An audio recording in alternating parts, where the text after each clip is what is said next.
vous avez donné les raisons pour lesquelles nous sommes sur la liste grise. Je n'ai pas les mêmes raisons que vous. Moi, je sais que nous sommes dessus parce que nous n'avons pas rempli 14 critères. Les raisons que vous donnez sont les vôtres. Je ne m'inscrirai pas dedans. Mais concernant ce jeune utilisateur des réseaux sociaux, je veux dire que ce n'est pas la première fois que les services de l'État interpellent quelqu'un qui s'est exhibé avec des liasses de billets. Ce n'est pas nouveau.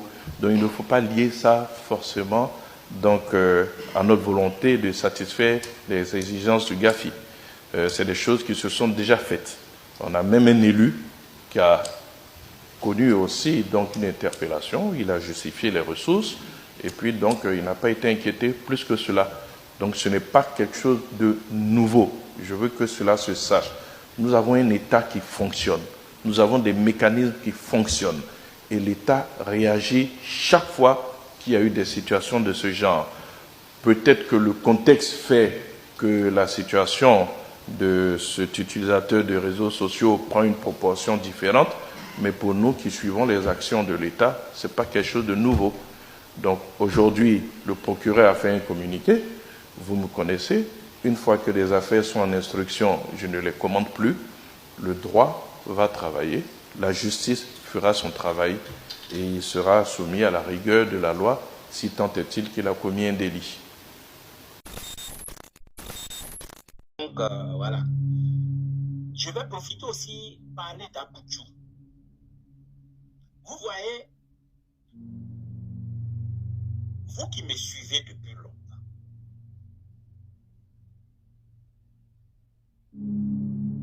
j'ai toujours dit les choses, mais les gens négligent. Vous vous souvenez, à ce moment, Abouchou n'a rien, hein, mais je vous rappelle, pour que vous puissiez comprendre pourquoi je fais le rappel. Je parlais d'Abouchou, j'ai dit Abouchou, tu auras un destin ça. Ils vont te tuer. Moi, je ne cache pas mes mots. J'ai dit, tant que tu es derrière Mola, tous ceux ils vont te sacrifier. Tu auras le même destin qu'Arafat. J'ai fait la vidéo. Les gens sont rentrés en contact avec moi. Les parents d'Abouchou, les proches d'Abouchou. Je le dis aujourd'hui pour que vous puissiez comprendre. Parce que moi, mon ventre est un tombeau, il y a des choses que je cache, mais il y a des choses que je dis. Ils sont rentrés en contact. Ils m'ont dit, frère, depuis la mort d'Arafat, depuis la mort d'Ahmed Bakayoko, jusqu'à les prophéties que tu donnes, vraiment, ils sont pertinents. Mais comme il s'agit de notre fils, il faut prier pour lui. Ses parents-là sont témoins de ce que je suis en train de dire. Ils m'ont envoyé des messages.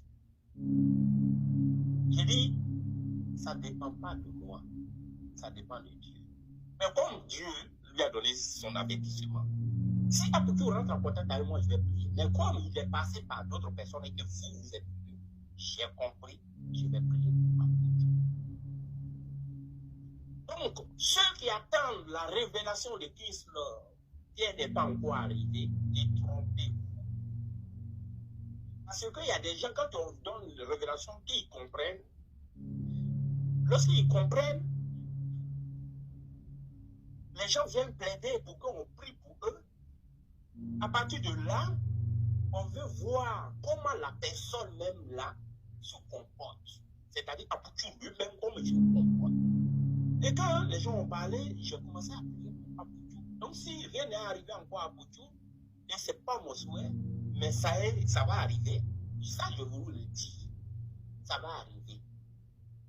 Mais c'est les prières des gens qu'il ne connaît pas, qui pleurent, qui jeûnent devant Dieu pour lui sa vie. Je vais dire ceci à Abouchou. Allez-y dire encore. Vous n'avez pas remarqué, quand je dis non de quelqu'un, ça agit. Je dis non de quelqu'un là, ça agit. Je vais dire à Abouchou. Rappelez-vous, lorsque je voulais parler à Eli Bada, je suis venu devant vous ici. J'ai dit, Eli Bada, je vous demande, vous mes frères et sœurs, à qui j'ai demandé d'aller derrière Eli Bada là. Aujourd'hui là, moi je me retire d'Eli Bada. Vous vous souvenez? Et puis je me suis retiré. On connaît aujourd'hui la suite de Nibata. Parce que quand je suis mandaté pour être auprès de quelqu'un, c'est parce que c'est Dieu qui le décide. Et quand mes prières que je fais, ça porte toujours. Mais il ne faudrait pas que la personne pense que nous, on est là pour lui. Mais Dieu lui demande quelque chose. Il faut qu'il le fasse. Ce jour-là, je me suis retiré de l'Ibada. Et puis, on est aujourd'hui la suite. C'est la même chose que je vais faire à Aputu. Depuis un an que j'ai fait vidéo sur lui, j'ai parlé de Mola, j'ai parlé de la franc-maçonnerie, j'ai parlé de Mohamed Mamel Sanogo, j'ai parlé de lui-même son baptême, j'ai parlé de ses fréquentations. Et depuis que j'ai parlé, je suis à côté de cet enfant-là, je prie sans lui demander 5 francs et je n'attends rien du tout. Mais aujourd'hui, l'heure est arrivée pour que je prenne mon envol. C'est comme ça, mon riz, là, quand je fais ça, on dit, ouais, pourquoi tu dis des choses et puis tu souris, tu te moques du malheur des gens. Non, c'est pas moi qui rigole. C'est celui qui est à moi qui veut montrer sa puissance. Oui. Je prends mon envol à côté d'Aputu. Un an, j'ai fait vidéo. Un an, Aputu n'a même pas fichu de rentrer en contact avec moi. Même si ses proches l'ont fait, c'est lui le concerné à qui je vais détresser une parole, une prière pour lui. Mais comme il dit, il est dans l'église, comment il s'appelle là, Sanogo, il a déjà sa bénédiction, il est baptisé, donc il a ses pères spirituels, il s'enfuit des autres. On dit le royaume du ciel ne consiste pas seulement à la parole, mais à la démonstration de la puissance du Saint-Esprit. L'homme qui vous parle, il est prêt. Il sait de quoi il parle. Il ne dit pas non de quelqu'un parce qu'il faut dire. Il dit parce qu'il voit. J'ai dit, allez-y à dire à Aputu. Depuis un an, il a fait vidéo sur lui. Là. Si aujourd'hui, là, tout va bien chez lui, c'est parce que c'est nous qui prions. Il fait partie de ceux qui ont donné cette révélation et qui prient. Aujourd'hui, là, mon père dit de me retirer. Maintenant, à compter d'aujourd'hui, le 19 octobre 2025, 2024, il est 20h42, 21h02. Moi, je me retire. Et quand je vais me retirer, les jours à venir, les semaines à venir, le mois à venir, on va voir la différence quand je suis avec Aputu et prier pour lui sans qu'il le sache. Et puis maintenant, officiellement, moi, je vous dis que je me retire. On va voir ce qui va se passer. S'il a ses pères spirituels vraiment, on verra. Je m'arrête sur Aputu. Mais c'est sa commission. La Côte d'Ivoire fait partie de la liste grise du GAFI. C'est quoi la liste grise du GAFI? La liste grise du GAFI, c'est une liste de blanchiment d'argent où les pays qui blanchissent de l'argent, qui financent le terrorisme se trouvent. La liste là, les pays qui blanchissent de l'argent là, qui construisent des entreprises avec l'argent volé, l'argent des drogues, l'argent des conneries, l'argent des terrorisme, tout ça. Tous ceux qui financent le terrorisme, tout ça.